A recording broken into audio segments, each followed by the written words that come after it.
Hej, jeg er Tranegård Skolens skolebibliotek med endnu en boganmeldelse.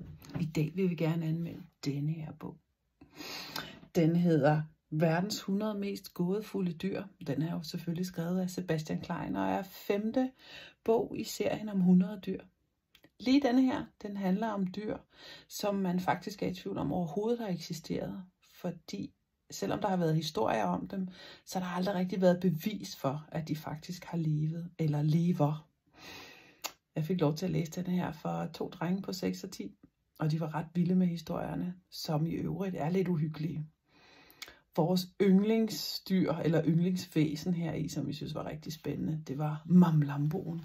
Nu skal I se billedet af mamlamboen. Ja. Stor søslange på 20 meter. Og den bliver også kaldt hjerneslugeren. Og hjerneslugeren, den kan godt lide mennesker og dyr.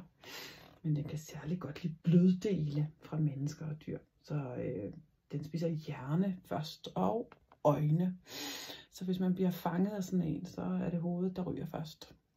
Men husk nu, det er jo bare sjov og skæg og ballade. Så du finder altså ikke mamlamboen under sengen, når du går i seng i nat.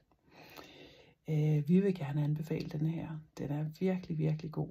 Men hvis du er lidt mørkeret, så kan vi anbefale, at du læser den sammen med en voksen.